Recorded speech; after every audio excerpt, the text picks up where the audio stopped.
topic itself speaks of the CPC and amendment for expediting civil suits. I would request Ma'am Roshan Dalvi to take over the mantle and put the things forward so that people are willing, who are willing to hear you on the Facebook as well as on this platform, to take over. Okay. Good afternoon, friends. Now, CPC is a very boring subject. It talks about the procedural aspects for all civil lawyers and judges. Now, we had these procedures in our Panchayat Raj earlier before the British came in. But it was consolidated during the British period. And when the courts came up, the CPC was tuned to bring in the very best to prove to the hilt whatever. So the CPC has a history which we'll go to. It was first enacted in 1859, even before the 3 chartered high courts came into being. This was at the time there were the Supreme Courts of Bombay and I presume also Calcutta. Then it was amended in 1882, and those 2 CPCs had only sections. Later in 1908, we got the CPC that we know of today. So it consists of sections and it consists of orders and rules. Now the sections are legislative enactments and rules can be framed and amended and re-amended by the High Courts. Accordingly, and through the legislature as well as the High Court amendments, we've got various amendments. We are not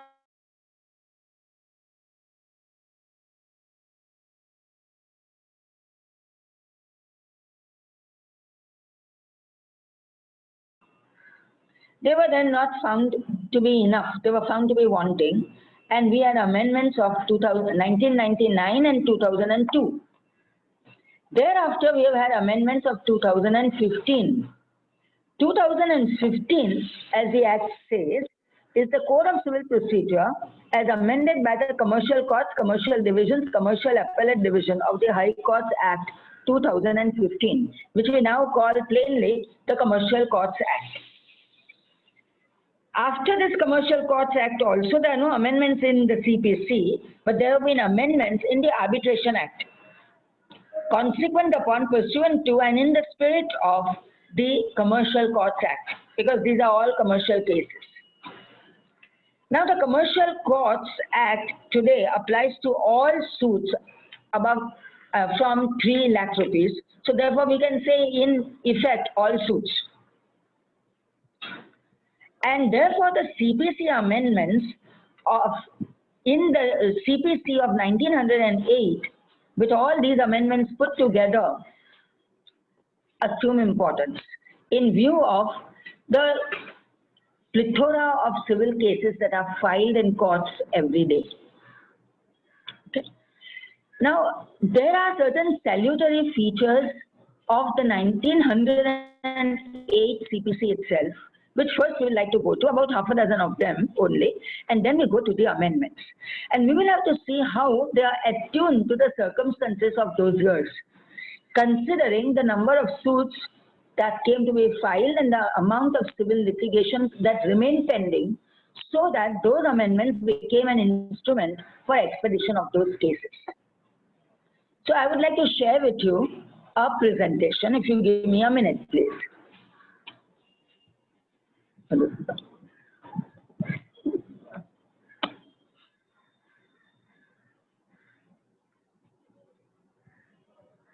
Give me the presentation. Mr. Vikas, would you give me the right to share the presentation?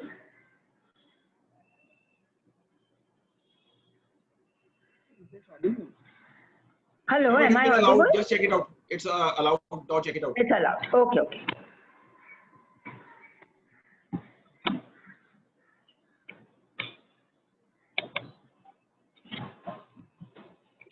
Fine. So we will deal with the CPC amendments right from the beginning. Well, how do I go further?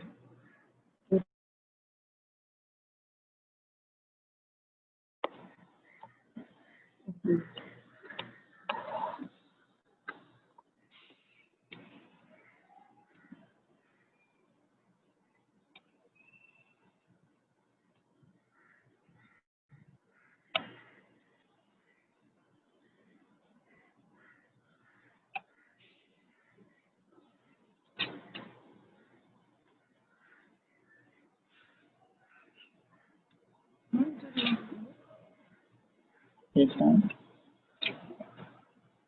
Okay. Now the extent of the way in which we all work in our courts, as Justice Krishna Iyer had said, depends upon the vision, the mission, and the passion of the bar and the bench. As I told you, our Gram Panchayats gave way to consolidation of the CPC, and these are the amendments that I spoke about. That constitutes our history of the CPC. The salutary features we must understand. When there were very few cases, I don't think there would have been in 1908 more than 3 cases per month filed in each of the high courts. And at that time, these provisions were the weeding out provisions, you can say. Res judicata is that each one will be heard for once, and constructive res judicata, which is our judgment law, says that even if you were to be heard, but then if you did not put forward those cases, it is deemed to be res judicata. So it would be that your right of hearing is but once, and that is under section 11. I think there's a mistake. It's gone off, but it's section 11. The interest and costs which were to be awarded under sections 34 and 35 is that any person who comes to court with what we call unclean hands today, or with a bad case, would have to pay interest while he pays up, and also the costs. So that there would be a kind of a deterrent to false suits or false defenses. Rejection of plaint under Order 7, Rule 11 was the first weeding out provision. Then came the admissions under Order 10, Rule 1, which sort of narrowed down the issue. So that if there were any admissions which were recorded, not only by actual recording as of a witness, but even from the pleadings, if the judge recorded, then they knew that what were the disputed facts for which the issues would have to be framed. Now the admissions then gave way under Order 12, Rule 6 to judgment on admission, even for a part of the claim. And that would be if any admission came to be seen by the court, either on the affidavits of the parties or by the motion of the court itself, the court could pronounce a part judgment. Then under Order 14, Rule 2, a preliminary issue had to be framed, so that if the suit could be disposed of on the preliminary issue of jurisdiction, which included limitation at that time, then the suit is once and for all disposed of. If the suit was not disposed of, then the Order 15, Rule 3, the judge could see whether the parties were at issue or not. And I would say Order 15 was a very salutary provision which has been omitted in the 2015 Act. I don't know why. Because we have now got the case management order under Order 15, but not 15A. And when we have got it under 15A, 15 has gone. But that had a very salutary provision, because if there was to be no preliminary issue under Order 14, Rule 2, then also if the judge found that because of any particular issue, the parties would not then be at issue, that is, that issue would dispose of everything, then under Rule 3 they would dispose of. I'll give you an example.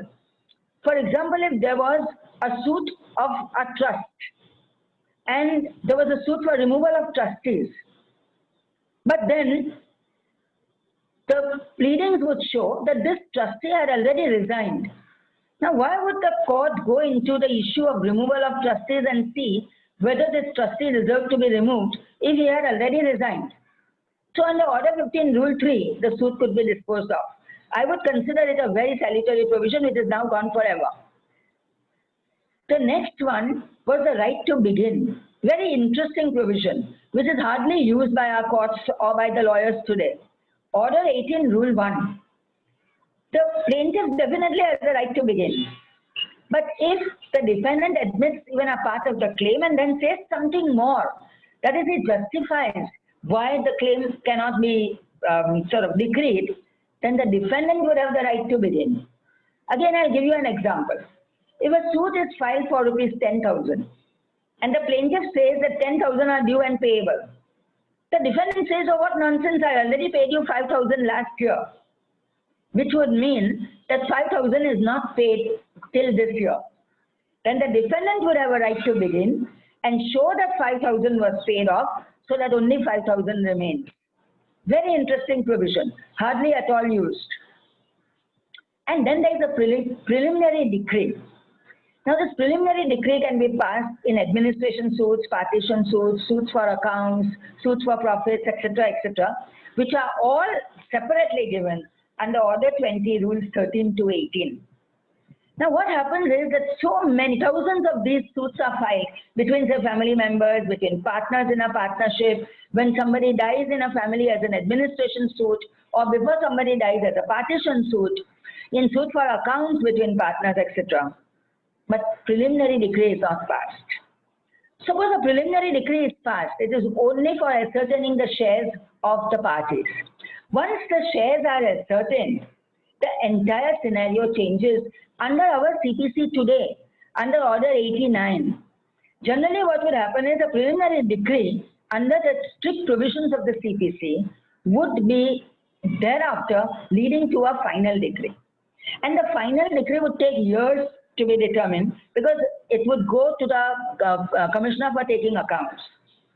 But here now, under the amendment of 1999 and 2002 and thereafter, when we've got the amendment to Section 89, a preliminary decree deserves to be passed in all of these cases so that then 89 kicks in and then we can refer that matter to ADR because the shares are settled. If there is no dispute, let us say our father has died, leaving behind 4 sons, and it is admitted that there are 4 sons. It is admitted that the father has not left a will. Then the father's estate will be divided into 4 parts. Now, therefore, we have to see the admissibility, the admissions of the father's estate and the admissions of the shares. If, of course, it is not admitted, then to that extent, suppose one brother says that no, this particular property was gifted to me during the lifetime of the father, then that would have to be seen from his written statement and an issue would be framed. But otherwise, in many, many matters, ADR would help along with Order 20, Rules 13 and 18. Now, therefore, bearing in mind these salutary provisions which are still there, we will find how far we have gone. By 1976, there was a lot of civil litigation and there was a lot of arrears. And therefore, in 77, the main amendments that came were to just simplicity or expedite. So therefore, they gave time limits, etc., which were never adhered to. There were judgments upon judgments that you don't have to adhere to time limits. For example, Order 8, Rule 1 and Order 8, Rule 1A, written statement. Written statement had to be filed within 30 days, and if not 60 days, and with the permission of the court, 90 days, or any such thing. But written statements were allowed up to 5 years and 10 years also, on the ground that the defendant must have a right of hearing. Now, it's all very well to say he must have a right of hearing. But what happens generally is that if the defendant knows that his right of hearing will come to an end on the 91st day, he will come and shout out loud in the court as to whatever is his defense. But now he knows that the court is of secondary importance and he can do all sorts of other work before coming to court because all sorts of judges would grant adjournment beyond 90 days. So the amendments of 1977 actually were not adhered to, not honored, not respected, and therefore we required the amendments of 1999 and 2002. They also came to be challenged. And then in the Salem Bar Association case, they came to be upheld. And aside from a few which came to be omitted under the 2002 amendments, most of the 1999 amendments became the amendments to be actually used after 2002. They were also found wanting. And then we had the Commercial Courts Act, and the amendments which were in tune with the Commercial Courts Act, which we will deal with today. Now, these amendments are actually, I would divide them into the 6 categories. Amendments to expedite, which would be like the 77 amendments, but with greater vigor. Amendments to streamline is what I would call the amendments really for case management, which would bring the lawyers and judges on par, which would give them an edge, which would show that our justice system is working really well to outsiders. Then there are some of the redundant amendments which have gone by default, but they are there, so we'll just go through them. Then there are certain amendments of deletions, where certain old provisions have been deleted. For example, Order 6, Rule 5. It is now deleted, and therefore parties cannot ask for further and better particulars. Particulars which are there have to be taken, and then you go for cross-examination directly, and you elicit whatever further particulars that you want from the party or his witnesses. So, just as I told you about Order 15, Rule 3, it's now Order 15 entirely is deleted. Then there are certain amendments which are followed only in default, which is what happens in our system, because things are tolerated, because they are allowed. And whatever is tolerated goes on. If it is not tolerated, it would not have gone on. So therefore, we don't have discipline of work with these kind of amendments, which are followed only in default, which we will deal with step by step. And then there are certain forgotten amendments. There are amendments with jurists as well as practitioners. And actually, the judges who have been trial judges, they feel that certain provisions should have been amended in a particular fashion. Those are today of only academic importance, but of very good importance because it gives us an insight into what we will really require as our procedure code. Okay, so we'll deal with each of them separately. Amendments to expedite. Section 27 is the summons. 30 days and the summons has to be served. Now there is a provision for dismissal of suits under the High Court Amendments of Bombay. And I have had to dismiss hundreds of suits because they were not served. Till today I have not found out why the plaintiff would pay court fees even in a summary suit, which is ad valorem court fees, and not serve the summons. But that's the way it was, and therefore under these amendments now 30 days time is given. 89, which came initially in 1999 and has remained, is the ADR. Now that is mediation and further than mediation, conciliation, as we had done in the earlier webinars of ADR. Now mediation has come of age.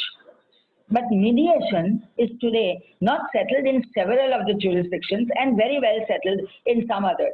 Like in Vikas's jurisdiction in Chandigarh, it's very well settled, but in my jurisdiction, it is not. So therefore, we must see how mediation can be useful.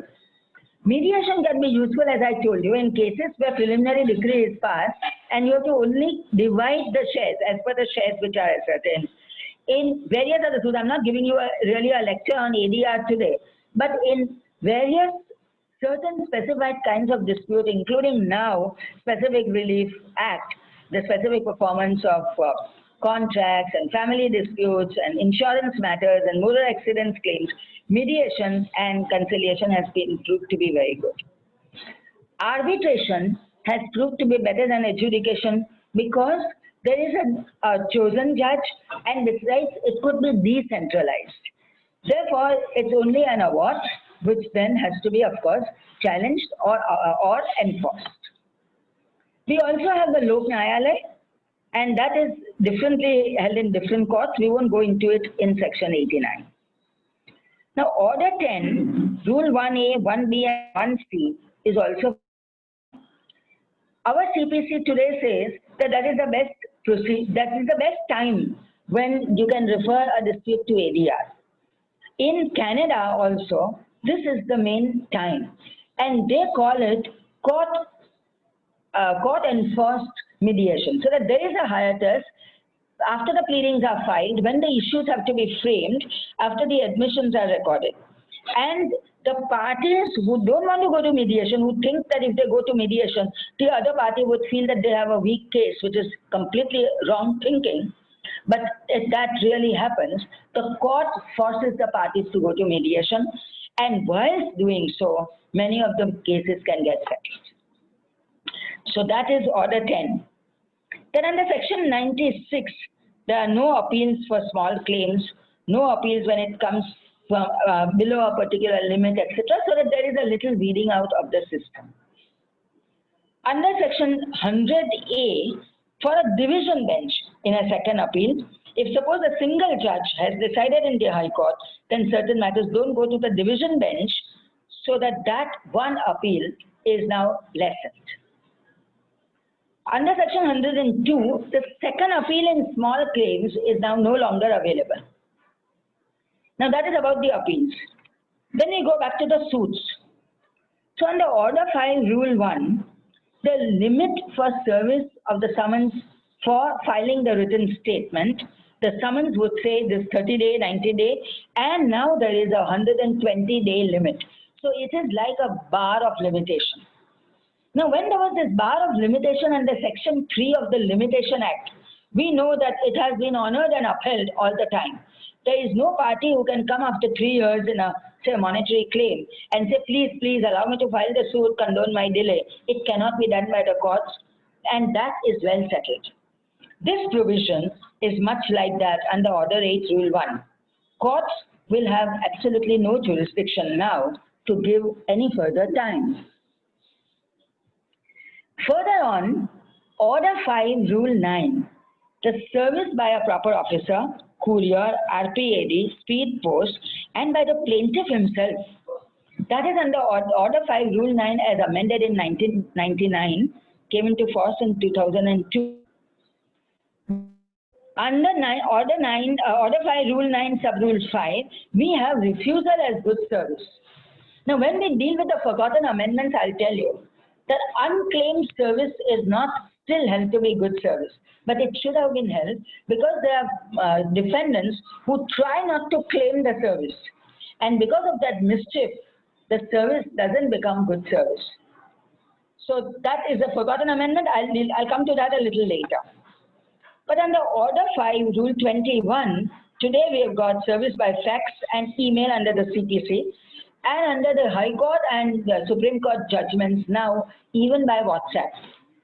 So you see, when a suit is filed, what is expected is that the plaintiff becomes absolutely ready to serve it upon the other side. And there should be no difficulty, because if you are writing a letter, you're going to post it. So if you are writing a suit, you're going to serve it by a summons. And if it is done by the plaintiff, just see Order 5 right in the beginning, the court gives the summons to the plaintiff or the plaintiff's advocate. And that itself is the rule of decentralization. I had practiced that in my family court in 2004. I found that there were about 10,000 petitions which were pending. So I told all the plaintiff's advocates that you take the writ of summons and serve it yourself. 80% of the suits were served on the first date of hearing and the respondent had appeared. I had problem only with 20% of the matters when I had to again order RPAD or fax, etc., etc. So that goes a very long way. It's a very important amendment. Now, Order 12, Rule 2, we go a little further. This is when we have to admit documents. The pleadings are filed. That takes care of Orders 6 and 8. Thereafter, after inspection is taken, etc., we have Order 12 for admitting documents. Therefore, you have to give notice and you have to admit documents or you have to deny documents. A lot of time is wasted in admitting documents and in seeing the admissibility of documents. Now, admissibility of documents is taken to be such an important part, stage, which is not so. Unless the documents come on record, the court will not be able to rule on it. And therefore, the principles of admission of documents under the judge-made law, right from Mubarak Ali's case, become very important, which of course I can't go through now, but this is an important amendment which lends credence to that. Then we go to Order 17, Rule 1, which was always there, that a court can grant adjournment. Now just see the position and how different it was in 1908.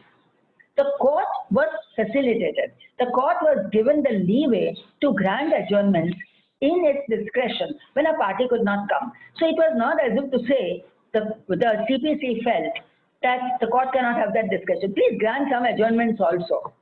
But then came the time when that provision was so much overused that now we have no more than 3 adjournments. And this was challenged so vehemently in the Supreme Court on the ground that the fundamental right of hearing is going to be lost. But what happens is that if the cases are taken up one by one, as they were, and they were taken up like this even 40 years ago when I joined the bar, and I have seen that today it is not so, which is bad. But when that happens and when the case actually reaches hearing, then thereafter 3 adjournments should not be granted. Before that, when the case really becomes ripe for hearing, 33 adjournments also could have been given. These 3 adjournments don't mean those. But when a suit reaches hearing, when parties are now ready to go on with the trial, then to make excuses, then not to come to court, then to give the court secondary importance and to give something else primary importance is now prohibited under the CPC and must be respected by all. Okay. Then we have Order 20, Rule 1. That is judgment. Excellent practice would be judgment at once. When both the parties have led evidence, both the advocates have argued and tendered written arguments, it is ideal to start dictating the judgment, at least the first draft, though not in the court. But the judge has to do a lot more than just respond. The judge has to understand it. So I would say it would call for 3 hours. You first recognize, you research, then you find out what is right in the research, and then you respond. And therefore some time has to be given for a judgment to come out. It can't be churned out like in a factory. So therefore the judges are given 30 days and not 60 days limit time. Now under Order 20, Rule 6A, the same order, after a judgment is delivered, a decree has to be passed. By and large, we say that a drawn-up decree is dispensed with because that is only a procedural requirement. But nevertheless, the plaintiff or the defendant would be entitled to the decree. That decree, by way of the judgment, must be given within 15 days. Now, if you are going to give the judgment and it is always all on the computer, it can be given even on the same day. It can be given to the parties as soon as the judge signs, 2 copies are taken out, and the stenographer uploads it. So the judgment is with the parties. I really don't know why the 15-day limit is given, but that's only for some kind of a breeder administration. Now we have a different kind of amendment. The whole set of amendments to streamline the actual court process. Section 95, costs. Now, parties we know file false frivolous suits and false defenses. Now, these are one too many. A simple reading of the judgments and all that, any judge would say that about 60 to 65% of the suits get dismissed. And in the remainder of the suits which don't get dismissed, the defense is false. Now, how do you take care of this situation? In England, America, Canada, Australia, in all of these democratic countries and good jurisdictions, courts have served the purpose. The costs were the compensatory costs. Compensatory costs would mean something to compensate a party. It's like damages. So when I was in England and I saw a suit for damages, which was decreed for 2.5 million, for 27 million pounds, the costs which were awarded to the plaintiff for that very honest suit was 2.5 million pounds. Now in these kind of situations, not only would the mediations flourish, but the false defenses would come down drastically. So now we have got under Section 95, costs of 50,000, which is today nothing in at least jurisdictions like Bombay, Delhi, Calcutta, Madras, costs of 50,000 for frivolous interim applications alone. I would like to know how many interim applications which are rejected result in costs of 50,000 rupees. We allow parties to have you can say the longest possible rope to hang on, as the judges say. And then we dismiss those interim applications or we don't grant them. And the interim applications, after interim applications, even at the final hearing stage, now there are interim applications in my jurisdiction. This provision is ill-used. Then comes a completely different scenario. That is under section 115(3) of the CPC. 115 is the revisional powers. 153 puts a full stop on certain revisional jurisdictions. No revision for interlocutory orders. Nevertheless, these applications are filed and interim reliefs are passed with the result that the trial gets derailed. It was not what was meant to be. The provision is extremely salutary, but not treated that way. Now the next provision is that the revision not to operate as stay. In certain other statutes, even under the criminal jurisdiction, for example, the ITPA, section 18, it specifically says that when there is a sealing of property, no magistrate shall stay that order of the police. Similarly, here we've got a revision where you cannot stay a suit. So the suit goes on, the revision application goes on, and then there may be some order which would derail the suit. But this provision is salutary. Then comes section 148, extension of time. Now there is time for so many things. An extension, therefore, cannot be granted for more than 30 days. So if there is a payment for an amount to be made, deposited, some certificate to be granted, etc., the limitation period is 30 days. Now under Order File Rule 9, we go back. I had shown you Order File Rule 9 for expediting, but this is to streamline. There is flexible service by any mode. And that any mode, as I told you, even WhatsApp today, not only email, says the Supreme Court and the Bombay High Court. Excellent. Now Order File Rule 7. This is also to streamline. Whatever you want to say, whatever you want to rely on, please come on day one and show it to the court. So it is not that I will thereafter fabricate or manufacture any document. It will not be so. But it gives an impression that it might be so. And that impression is sought to be removed so that all documents must be on pleadings. Of course, if documents are in the possession of somebody else, then you have to call upon that party to produce them. And then you can always tell the court that I'm relying upon that document. I know that that document is there, so and so will produce it, which leave the court always grants. That is outside this provision. Now, under Order 7, Rule 14, all documents in the plaintiff's plaint, and under Order 8, Rule 1A, the documents in the defendant's written statement. These three provisions must be read together. All documents must come. There is one very salutary exception, and that is not somehow seen by most of the lawyers and judges. I'll tell you what. Certain documents which a very skilled trial lawyer will know is not to be shown to the other side. It will be used in the cross-examination of the other side. He need not, and he must not show that document at all. But because this skill is not developed, there are many lawyers who show documents which they are relying upon only to disprove the case of the other party, which can be shown in the cross-examination of that party. And they put it up for admissibility of documents, and the judges consider admissibility of the. They have to give inspection, and that first in the documents goes. Now this is a provision, very salutary, that if you are going to rely upon them, but you cannot rely upon that document to prove your case. If a party wants to prove his case, he has to show the document. He has to give inspection to the other side. He has to produce it along with his pleadings. Or he has to keep quiet and then produce it only in the cross-examination. Now Order 8, Rule 10, judgment in the absence of written statement. So the defendant has come, the defendant has wanted to file a written statement, but the defendant neglects and fails to file the written statement. The court will not wait forever. This provision was there earlier. It has been amended to make it sound more streamlining. It is now very strict and the costs follow it. Order 11 is for production and inspection of the documents.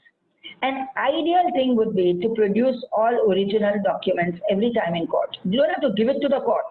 You have to keep it with you, so that whenever it is required, when the court calls upon it, you produce it. And quite often, my experience shows that the inspection gets completed at that time. I use it as one of my case management practices actually. And now under Order 11, Rules 1 to 5, this inspection of documents assumes importance in the commercial courts, under the Commercial Courts Act, in commercial causes, mainly. Because all the documents are produced together.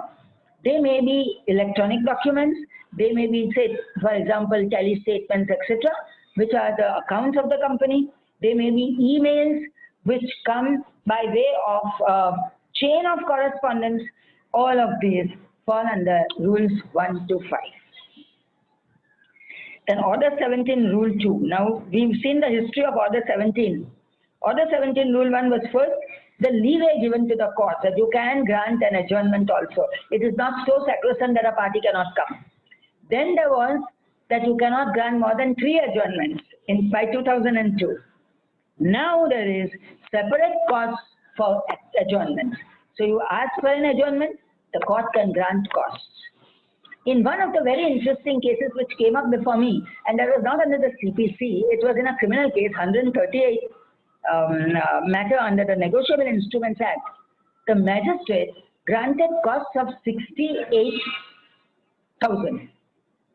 And there was such a furor and revision application was filed. 68,000? I said to myself, there must be some reason. Why would it not be 67,000 or 69,000? So I refused to budge. I said, if the magistrate has granted costs and the magistrate has issued an NBW, if you don't pay costs and don't appear, so be it. So they said that we will get the proceedings of the magistrate. I said, okay, get them. When I saw that there were 3 proceedings, and the sum total of the 3 proceedings was 68 lakhs. So this was 1%, and there were so many adjournments called for, asked by the accused. The magistrate said, now pay 68,000 and then come. I said, it's perfectly fine. Go back, pay the cost, otherwise the NBW will not be removed. And I send them back. So these costs of adjournment, there is no limitation to the cost. It all depends on the facts of the case, and every single adjournment demands and requires a cost. In some of our arbitrations, we are granting 50,000, and once we grant it, next time onwards, the arbitrations go on to the end. Now then comes Order 18, Rule 2. Now I have already told you about the earliest provision of 1908, Order 18, Rule 1, the right to begin. Now under Order 18, Rule 2, which is added under the 2015 Act, you have written or oral arguments. So either you have very detailed oral arguments, and in which case you give only the bullet points to the judge to make him remember what are the arguments. That is by way of your written arguments. Or you say that you will give detailed written arguments and then quickly and cursorily go on before the court and just show the court how these things are, which the court will read, the judge will read at leisure in his residence while he is dictating the judgment, which must come within 30 or 60 days. So it's a great streamlining and must be followed. Then comes Order 18, Rule 4. Very salutary again and extremely different. This is the only outsourcing of the court today. Now there are so many businesses which outsource themselves. Courts also can now outsource what? The cross-examination, the examination in chief. So early on in the Lord Wolf report, pursuant to which all this case management and all these amendments came about, Lord Wolf said that we don't have to have examination in chief in the court and then say, is this a leading question and not a leading question, and waste all that time. So examination in chief you do by way of affidavit. That is called exchanging witness statements in England. And we adopted it. They did it in 1996. We have done it in 2015, but not too late. 2002. but not too late. And now what we have is affidavit of examination in chief. Now we have got another melee. The affidavit of examination in chief quite often is verbatim the plaint or the written statement. It makes no difference that you file it because you put all the evidence in the pleadings or you put all the submissions in your evidence. A very fine lawyer will not do that. But there are lawyers who think that some judge may want it that way and therefore they put it. And these are wheels within wheels, I would say. And this affidavit of examination in chief has only gone one step ahead, no more. There is a division bench judgment of the Bombay High Court in 2006, Bombay 167, where I was a party to that judgment, where we said that if you are going to write only what you are going to write in your pleadings, you might as well take the pleadings and the written statements once and for all as the evidence and call upon the other side to cross-examine. That would have been a real streamlining procedure. But the CPC was amended before this melee set in. The melee of filing the affidavit, which is exactly the plaint.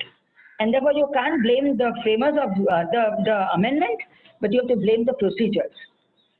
Today in our arbitrations, when I say that I don't want any affidavit of examination in chief, which is the same thing as the claim and the SOD, I will accept the claim and the SOD, even the affidavits, as evidence, because this is a flexible procedure which we can follow. Even then, I have affidavits running into numerous cases saying the same thing. But this is the amendment. Then comes the cross-examination, the outsourcing which I said.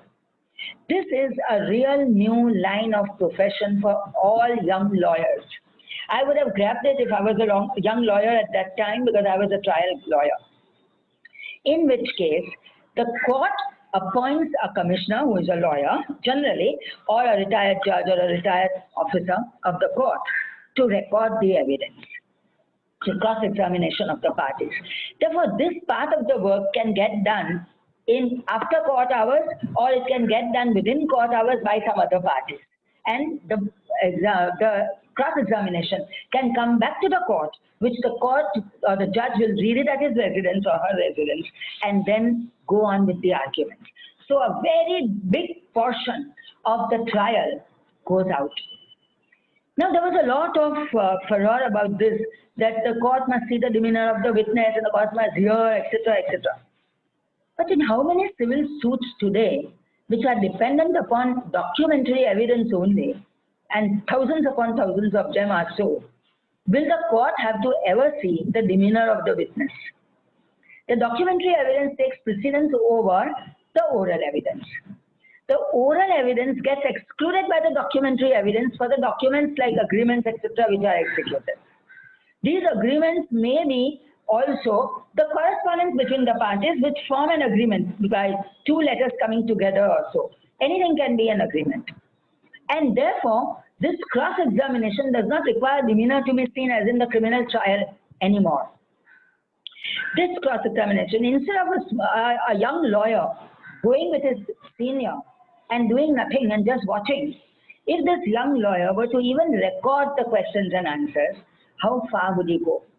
And we have to give this leeway. We have to give these opportunities to our young lawyers who will one day become skilled cross-examiners of our country. So it's a very good provision for commission.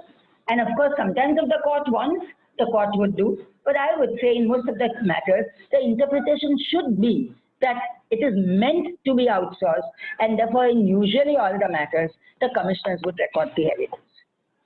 Now, the next question that would be is, how do you record the evidence? In my jurisdiction, they record question and answer, question and answer. The commissioner cannot rule on the objection if any question is objected. And therefore, the objection is recorded. And then once the objection is recorded, the other party says, you record my objection to the objection. So that objection to the objection is recorded. And this goes on in 1.5 pages at times. With the result, the answer comes after 1.5 pages. The question, the objection, the reply to the objection, and then the answer. Now, this is not what was meant when this provision was incorporated under Order 18 Rule 4 at all.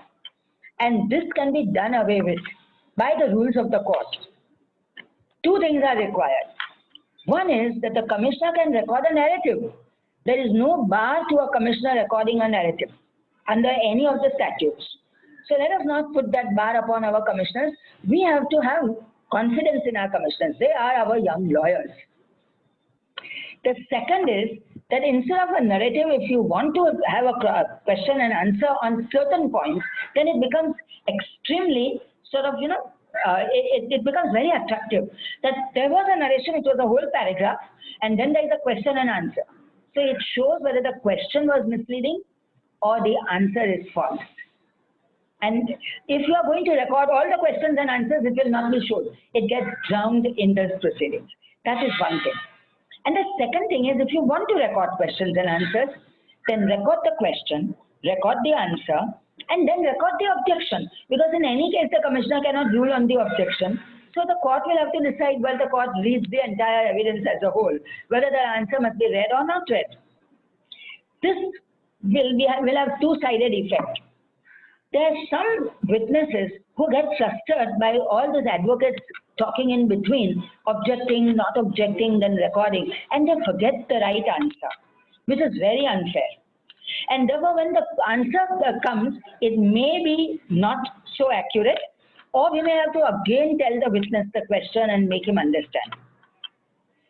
Another thing that would happen is, if the witness is not so innocent, then the witness prepares the answer in the time the two advocates fight. And therefore, it is in the interest of the other advocate actually not to object. But that skill of cross-examination is sometimes not seen. So this is the very salutary rule which we must follow in a good, proper, disciplined manner. Then other amendments to streamline. Order 20, Rule 6B, copy of the judgment. Now, the copy of the judgment should be given on pronouncement of the judgment, just as we give the orders. I told you about the decree when we dealt with the earlier rules. That is, that 15 days are given to draw up the decree. But if the decree is dispensed with and only a judgment is given, which judgment only is used afterwards, copy of the judgment in the age of computerization can be given on pronouncement. Order 41, Rule 1, the appeals. Again, the appeal with a copy of the judgment must be there, because you can't file it without the judgment, and therefore the judgment must be given. And in the provision for appeals, the power of the appeal court is to dismiss without notice to the lower court. Now what happens is that there is a first appeal. First appeal is a matter of right. True. At least the litigant must have one right of appeal. So the litigant files the appeal. But the right of appeal extends only to filing. The right of appeal doesn't extend to getting the order overruled or anything like that. Therefore, when the judge sees that this appeal has no merit, filing, yes, you file it, you come, I will hear you. But I don't have to hear the other side at all.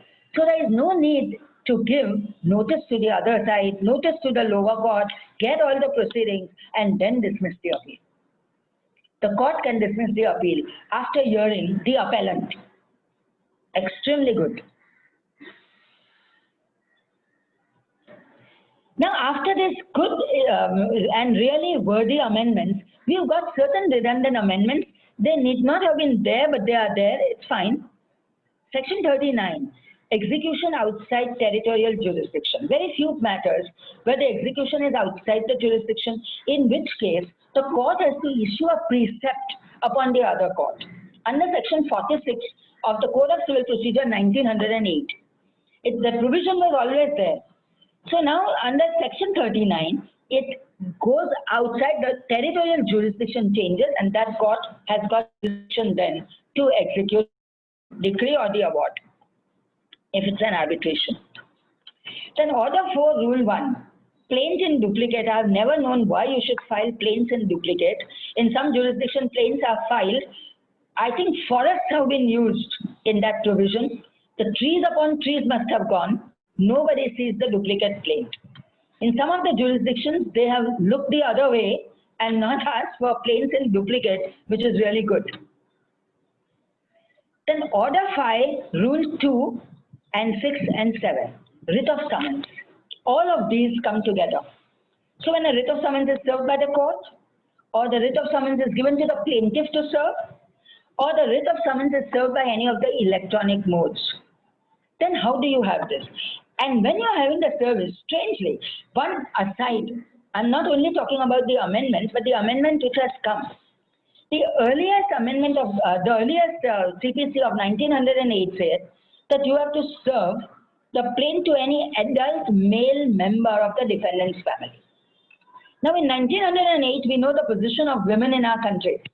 There were Parda Nashin women. There were women who were not in the know of anything. They would be in the residence of the defendant and they may just accept service and not understand anything about it. So therefore it had not to be served upon the women. But by 1976, the women had come of age. In 1976, I got my son by the way. So when the 77 amendments came about, women, it was so felt that this provision should not have been there. And then now we have got on any adult member. So it can be a woman, it can be a male. It's just an aside and I want to tell you. But the real gender sensitivity which was there in 1908 is that women defendants should not be served after sunset and before sunrise. And this was taking into account sensitively the position of women, so that nobody really goes and sort of has any access to a woman at that time. There were a couple of other such provisions also in the CPC. Under section 56, in a money decree for execution, a woman could not be arrested. Till today, a woman cannot be arrested. But that is only the gender perspective. It's not really my brief today. So we go back to this writ of summons and how they are served upon the adult, about the adult member of a family. The word male has now gone in the amendments. Order 6, Rule 7, amendments. In 1999, the amendment said now there will be no amendments at all. The amendments of the CPC said there will be no amendments to the pleadings. And there was a furor. And then it was felt that how can the litigant file another suit? If he wants to amend and put in one more paragraph, does he have to withdraw that suit and file another suit? That is not the purpose of the CPC amendments. And this was not allowed in 1999 in the Selambar case. And in 2002, the amendments came out without Order 6, Rule 70. But I would say, allow all amendments. For example, the amendments where a plaintiff or a defendant dies and the heirs have to be brought on record, there is no reason to file an application for amendment. It goes as a matter of course.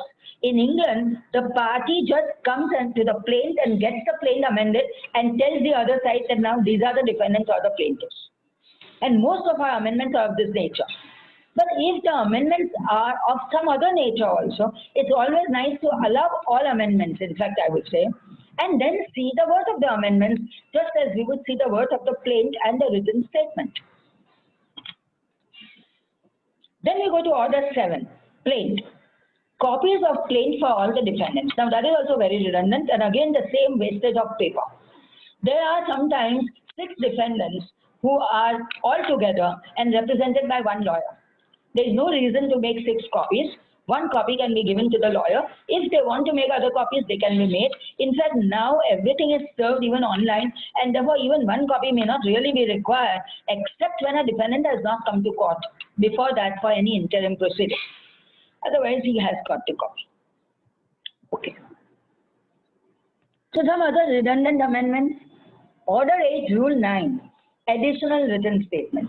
Now, if you have the amendment, you can have the additional written statement. It's just a matter of form. Then Order 9, Rule 2, unserved suits have to be dismissed. So naturally, if the suit is not served, that is in the section of the written writ of summons, the writ of summons will have to be served within 30 days. And therefore, on the 31st day, technically, the suit must come up for dismissal. But of course, it comes up much after, and then it can be dismissed. Order 11, Rule 2 relates to interrogatories.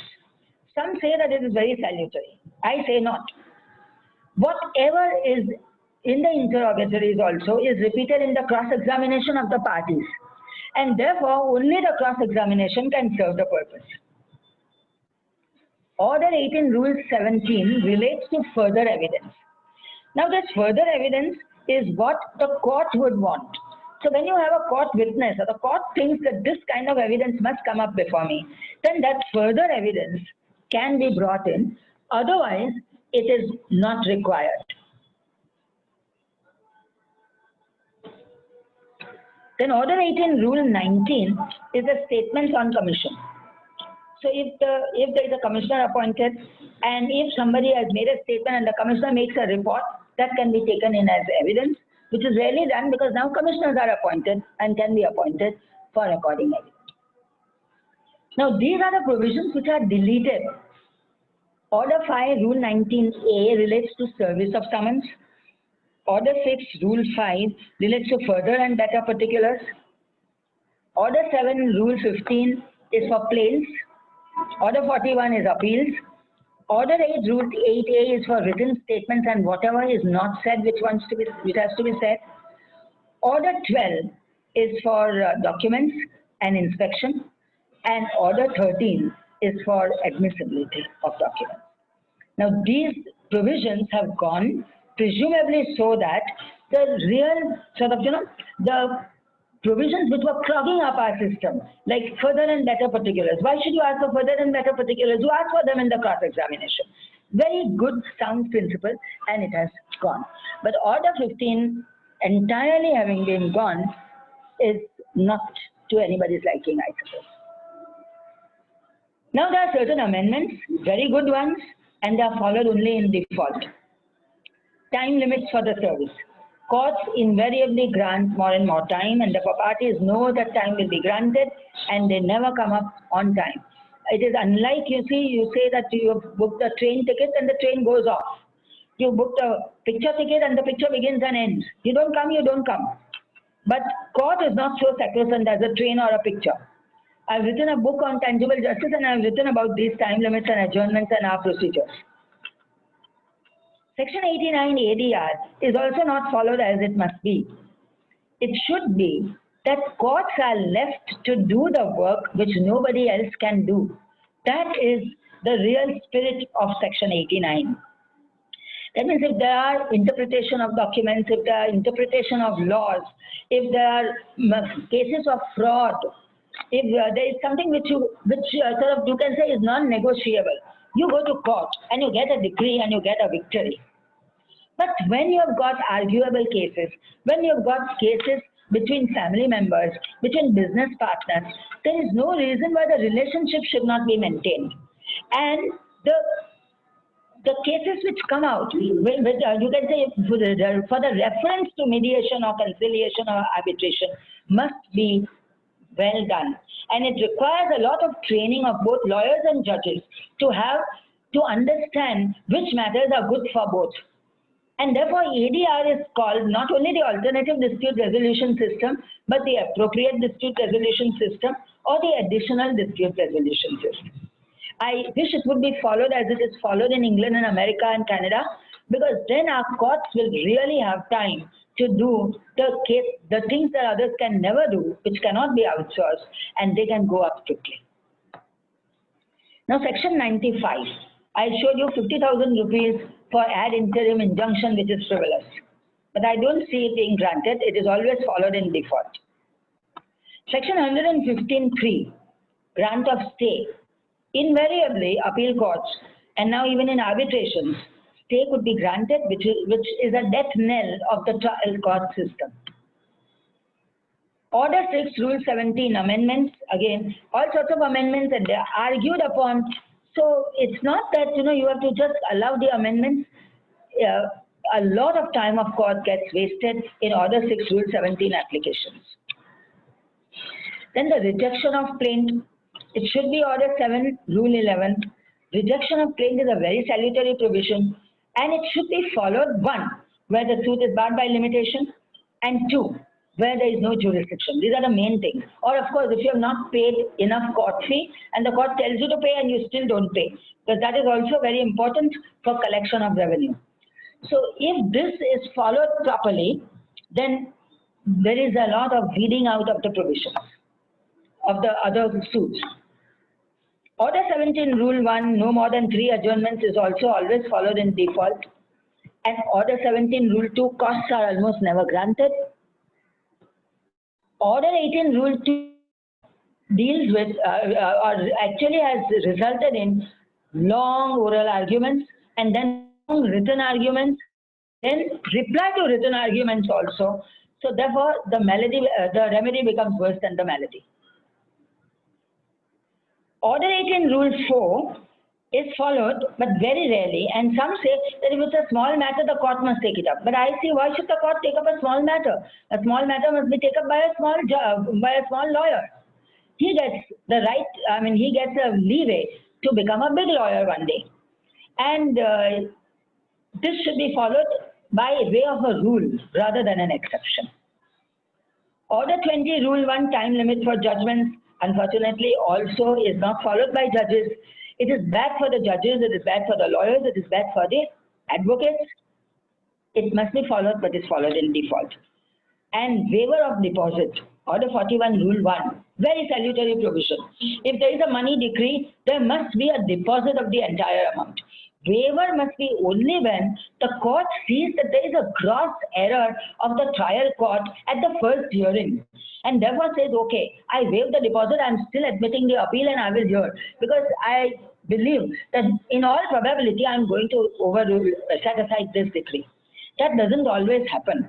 And the deposit provision is very salutary, unfortunately, which is not followed. Then we come to some of the forgotten amendments, an academic thing, but we must be able to argue out when we are practicing as trial court lawyers and judges. Section 35, actual and heavy costs must be made condition precedent. So often costs are granted. They may not be actual or heavy. The defendant may be going out, or whoever is the party, may be going out and laughing and saying, okay, I'll pay it up. So he pays. But if it is really compensatory, it should be condition precedent, that nothing can be done unless you pay it up. Okay. Then Order 5, service. Now in so many of the matters, there is interim application. At the time of interim application, the writ of summons is not served because there is some urgency. But the plaint has to be served. So the defendant has knowledge of the claim of the plaintiff. The defendant has all the documents copies. Now, where is the need for the writ of summons to be served thereafter? So therefore, the court say, okay, now you waive service. And the defendant very graciously says, okay, I'll waive service.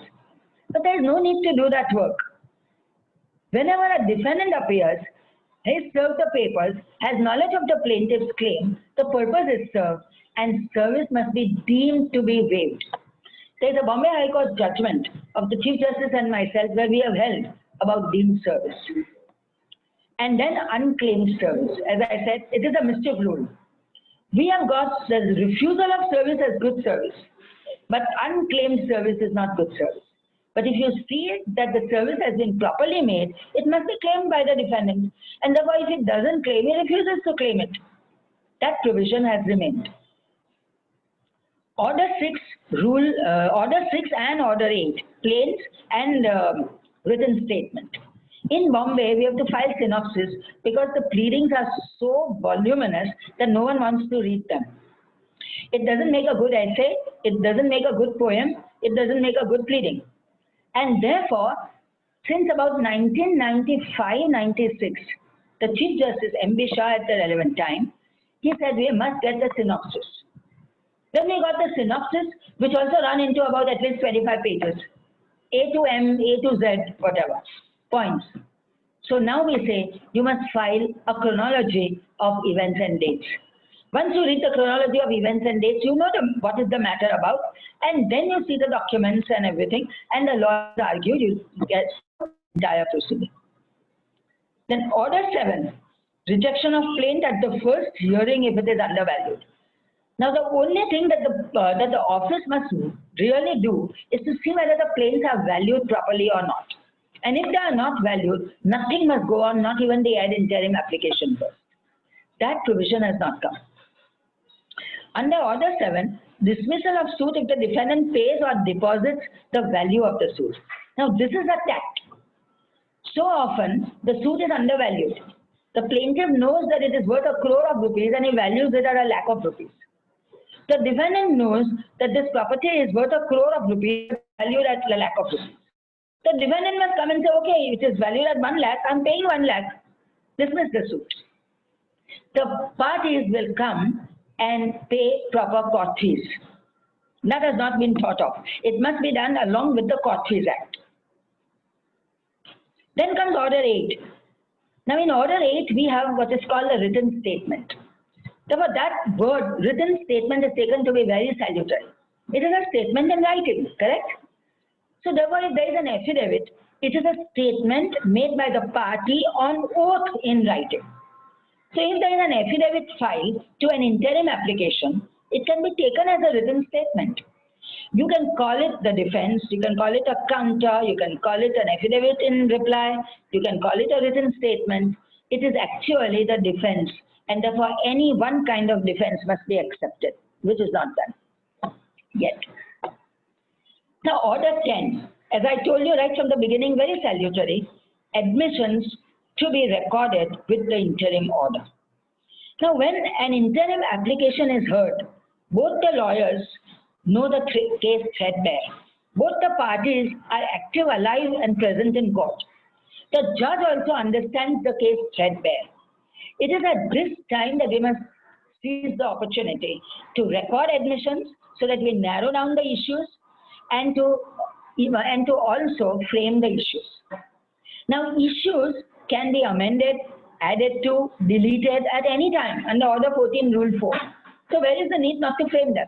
So as soon as we find that at least these 2-3 issues will be definitely there, in the interim order itself, at the end of the interim order, those issues must be framed as a very sound practice for streamlining this. Now once that is done, the usual order for discovery and inspection, admissibility of documents would follow, and therefore the trial comes of age. This kind of a trial matter can be ripe for trial in about 3, 4, 5, 6, 10 months. It won't take years to get right, as it happens in my jurisdiction. Order 11, I'm saying my jurisdiction because I don't know about other jurisdictions, so I can't talk. Order 11 is for production of documents. Now one simple thing is left out, and that is that all original documents must be produced in court as the court calls upon it. So therefore, whenever a defendant or any other party for the defendant's document, the plaintiff, has got any grievance with things, to call upon the to produce the original document and offer it for inspection. That generally is the main document, the main agreement or whatever, and a lot of inspection gets over. But that is yet not in our CPC. Then compilation of the 2 copies. Now, so many documents they are there, both parties know about it, for example, the correspondence, for example, the admitted documents, etc., etc. There must be a compilation of the copies so that the originals remain with the parties. Then Order 14. This relates to issues. Now in England, there is this most important issue. So a judge sees on merits which issue can dispose of the suit. It is much like our Order 15 Rule 3 today, which is gone. So there is a preliminary issue we've got and all the other issues. But even from the other issues, there can be a substantial issue or the most important issue. And if that issue can dispose of the suit, there is no need to frame other issues. This would be a step in streamlining. Then issues to be framed along with the interim order goes along with the admissions. Admissions and issues, they come together. Then the issue of maintainability. So often, the issue of maintainability is raised. It is not a preliminary issue because it doesn't relate to the jurisdiction of the court.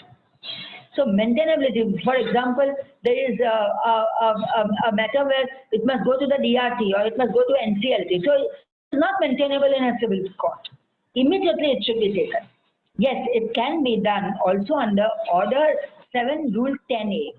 Because if it is in if it's in a court without jurisdiction, the court can send it to the court having jurisdiction. So if that is done, then this thing gets solved. Other forgotten amendments. Order 15. If there are infructuous suits, for example, if there is a suit where the party says, don't take my possession until you follow due legal process. That is a suit under section 6 of the Specific Relief Act, as was not amended, the earlier Specific Relief Act. And then the defendant files a suit of a recovery of possession, which is under section 5. So he will have to show the title for recovery of possession. The first suit becomes infructuous. This suit must either be dismissed as soon as the second suit is filed and the second suit only goes on, or both those suits must be kept together for hearing, which is a part of case management. That is the classification of suits. Similarly, under Order 15, suits not maintainable can be disposed of. Suits in which the cause of action does not survive, like I told you. This was a very strange case, but a very different kind of a case in the Supreme Court, where they said that it must go up by the board altogether. There are many such suits, but the CPC doesn't make a provision for that. Order 18, pleadings can be treated as examination in chief. If that one rule comes in Order 18 after Rule 1, then a lot can be achieved by way of streamlining also and expedition also. Then Order 20, judgment. Now, very important in view of the 2015 amendments, judgment on arguments. We have got now judgments where a plaintiff says when the suit can be definitely decreed, you decree it. Or the defendant says it can be dismissed, you dismiss it. So this is without going into evidence, without leading oral evidence. And mostly under the commercial causes, this will come into play. Therefore, this is judgment on arguments, which you keep for arguments on a question of law or on interpretation of documents, and can be disposed of without oral evidence. Now, there is nothing in the CPC which says that oral evidence has to be led, but we have used it in such a way that we feel that even if it is redundant, some oral evidence would have to be led. A very interesting case which I had as a judge of the Civil Court, where I had to decide on the section 14 of the Hindu Succession Act, the right of a Hindu wife to the property in her possession. And I said that I will decide it only on the law. These are all admitted facts.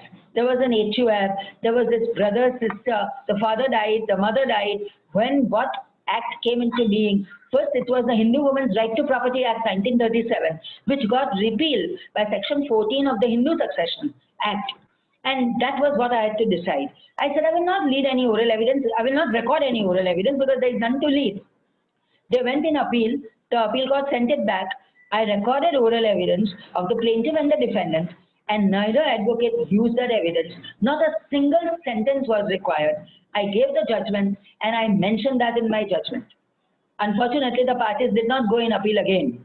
They settled the suit because they understood the legal right of that woman.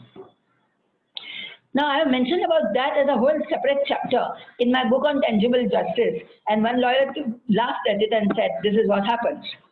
And only one provision in Order 18, in Order 20, would solve that anomaly, which is there in quite a few suits, where preliminary decree can be passed, where judgment on arguments can be given. And now under the Commercial Courts Act, where any party can call for a judgment.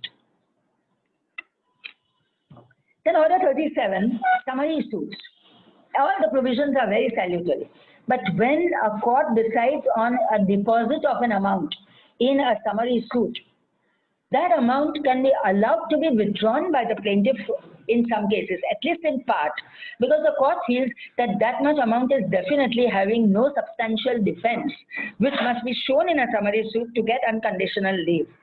But that withdrawal of amounts is not made, that order, and if it is in the CPC, it would be easy for the judges to make it. Then Order 39, used by all the courts everywhere, disposal of notice of motion. Now, at the ad interim stage, sometimes a notice of motion can be disposed of, that you don't deal with this property, and if you are going to deal with it, then you don't deal with this property, I'll take up the suit for hearing. It would be very salutary, very streamlining. But that is not in the CPC and therefore not done. Quite often what happens is that the same order which is passed at the ad interim stage is passed at the interim stage, which shows that if there was the little more deeper thinking by the judge and the skill of the lawyers, then they would have said at the ad interim stage that this is the notice of motion. And now you take up the suit. For example, a suit between family members. It is a suit for partition. And a workable order is given that, the brother will live like this, the sister will live like this, etc., etc. Now, this order has to be there until the entire evidence is recorded and until the final decree is passed. So there is no need for two steps, but these two steps are taken, which curves up the system. Then there is disposal of suit as the interim hearing. As I told you, if interim hearing you find that of documents which is required or a question of law, then you take up the hearing at that moment without recording evidence. Summary judgment is what I already told you. Summary judgment is now in the Commercial Courts Act. So any party can apply, or the court, if it feels that. In arbitrations, we have got the Commercial Courts Act, Commercial Party Courts Act to be applicable. Therefore, summary judgment can be, and we can give summary awards. Now, framing of issues and recording of evidence could be sometimes along with the interim order. These are rare matters, of course, and ADR. So the ADR can go at the stage of the interim order and the framing of issues. It is then that the court must know whether this matter is amenable to mediation and conciliation and must send it out there, or must keep it for hearing to decide on a question of law. I would say this is that I am possible, not impossible. Thank you.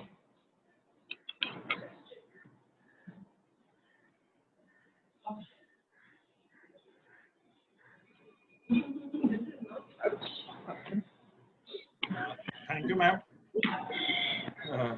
Ma'am, we can do away with the screen sharing right now. Yes. Am I okay now? Yeah, perfect. Perfect. Well.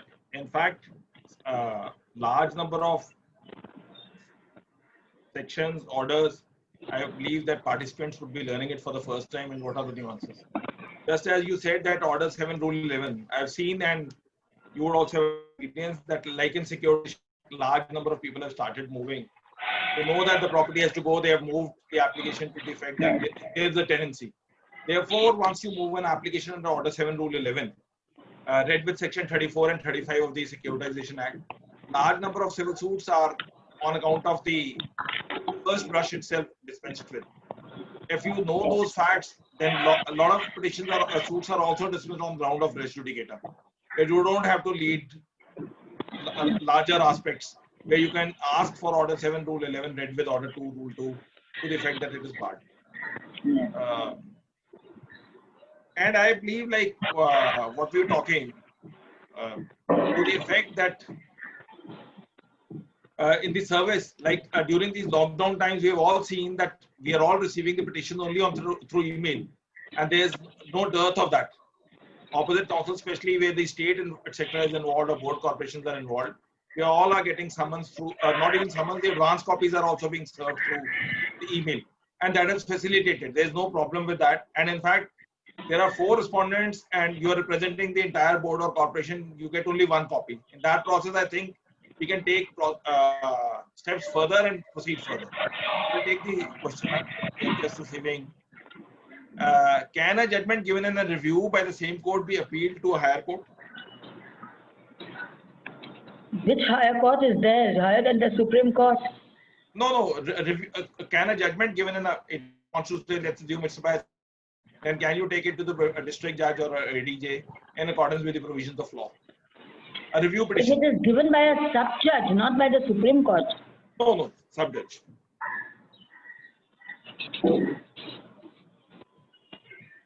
I didn't get the question. If a sub-judge reviews his order.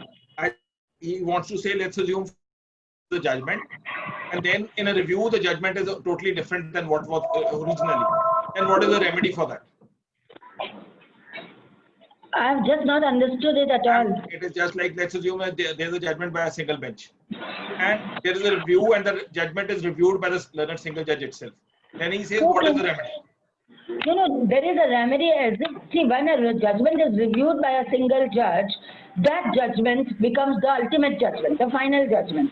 And therefore, there will be an appeal from that judgment in the normal course. Yes, that's what I'm saying. I remember we did one of the. Yes. What? I did one of the cases wherein the judge had allowed the opposite had dismissed the case. They filed a review, and since the LP had been dismissed, that is by the double bench, we filed again a review. Then the registry had put an objection that how you can file a review of a review. Then we had to submit before the court that it is the review by the first time of the review order by us. That was allowed, and ultimately the review was dismissed on the ground of doctrine of merger. Okay. See, this is it. Now the review is always allowed. It's meant to be for once. You file a suit once, so you file a review once. The judge says no. But if it is allowed, many others will do it. Yeah. This is, ma'am, can an amendment in the plaint be made if the suit is fixed for final arguments? Can an amendment in the plaint be made when the court is for final argument? Yes. Amendments can be made at any time. And I would say it should be allowed also at any time, because the quicker you allow, it gets over, and then you have to see the case on merits. Even if the amendment is mischievous, it's good to allow and then say that it is mischievous, and therefore something happens sort of based on that amendment. Because please consider it like this. Any kind of frivolous things can be mentioned in the very first plaint or the very first written statement. Nobody can say that it cannot be allowed. Only under the Commercial Courts Act now we can redact a particular evidence or a particular portion of the pleadings. But if that much is not done, it remains there. So even by way of an amendment, it could remain there. And ideally, it should always be allowed immediately. This is, can plaintiff make amendment in the dates and some facts in examination in chief contrary to his plaint? Is he not allowed? Not allowed. Can his chief affidavit evidence be disregarded totally? Under which section? No, the difference of facts and difference of dates cannot come in the affidavit of evidence. If I am the lawyer of the other side, I would allow it to come so that then I can cross-examine him. But actually, it can be shown that this is incorrect. Your pleadings are not in tune with your affidavit, and your affidavit is not in tune with the pleadings, and therefore it will go against him. But if he makes such a statement, it is there, and it is for the court to see that he has changed his evidence, the dates or anything. He will be cross-examined on that. Lal Tejwani is saying, is there any judgment given in a review by the same court? He appealed for a higher court. That's valid, because ultimately the decree would prevail. Yes. Because ultimately, let's assume review is dismissed at the first brush or even thereafter without being recalling, then the limitation will not run until unless there is a decree modified. Yes.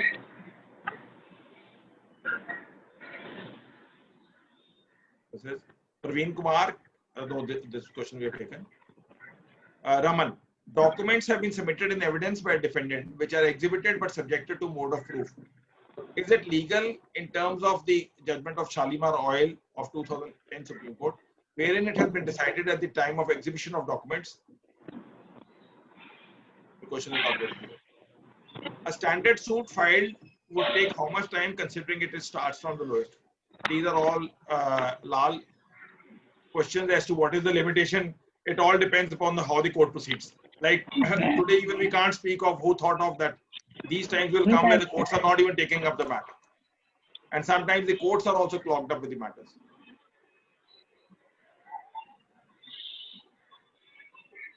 On the chat, we have taken the questions. I will just see if we have any on the Facebook.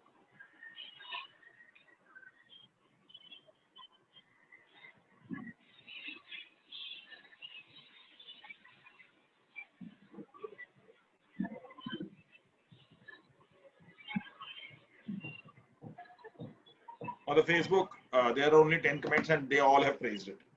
So I don't think that the way you have explained it. But I can't hear him.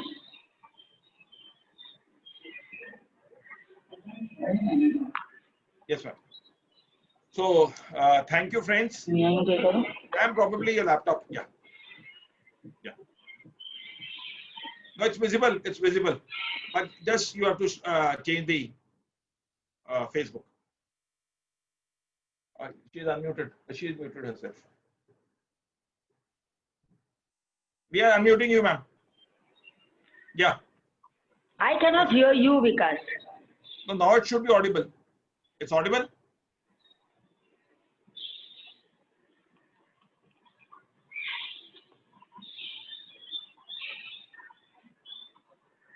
Ma'am, is it audible now?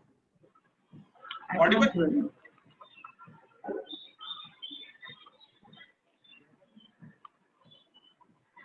Now it's audible? Audible? Ma'am, I think it should be. You could have muted it at your end. I'm getting some question here about the document submitted by the defendant. Can you hear me, Vikas? Yes, ma'am. Yes. Okay. So this is one of the practices which is followed generally, that if a document is submitted, it is taken on record to whatever happens in the examination, which is a legal mode. There is no illegality about it. There is no bar in the CPC.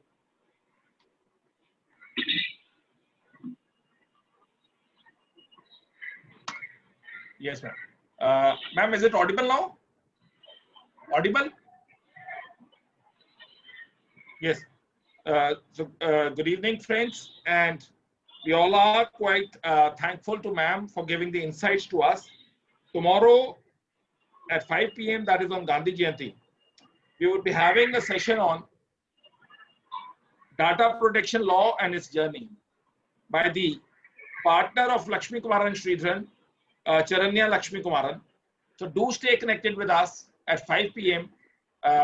Thank you, everyone. We can't do anything about it. Ma'am, is it audible? Is it audible? I can't hear you.